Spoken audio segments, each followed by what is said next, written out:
Inhale slowly. Straw எப்படி உறிஞ்சுற மாதிரி. Kaki mudra. It also considered as mudra pranayam. Mudra வச்சு தான் இந்த பிராணாயாமும் பண்ண போறோம். ஓகே, காக்கினா என்ன?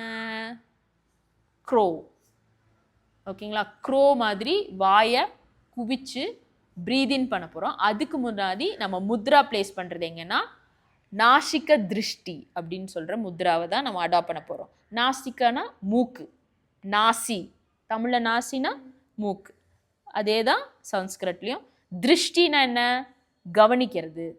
ஓகேங்களா, இந்த பகுதியை நீங்கள் கண் கருவிலியை ரெண்டு குவிச்சு இந்த சென்டர் பகுதியை கவனிக்கணும். Okay, sit straight and watch this. You will feel little strain in this part. It is okay for time being. Okay, now வாயை வந்து காக்காவோட மூக்கு மாதிரி குவிக்கிறீங்க. Inhale slowly. straw எப்படி உறிஞ்சுற மாதிரி.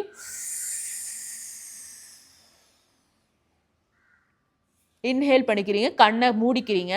மூடிட்டாலும் அந்த இடத்த தான் கவனிக்கணும். கண்ணை மூடினாலும் உங்கள் கருவிலி இந்த இடத்துலையே தான் இருக்கணும். மூடிட்டு எக்ஸேல் த்ரூ நோஸ். யாரெல்லாம் இந்த ப்ராக்டிஸ் அவாய்ட் பண்ணணும்னா asthma, bronchitis, severe cough, cold, அதே மாதிரி சில் கோல்டு வெதர்லேயும் இந்த ப்ராக்டிஸ் அவாய்ட் பண்ணிக்கோங்க. இது வந்து பெஸ்ட் ப்ராக்டிஸ். ஹாட் வார்ம் வெதரில் இந்த ப்ராக்டிஸ் ரொம்ப நல்லாயிருக்கும்.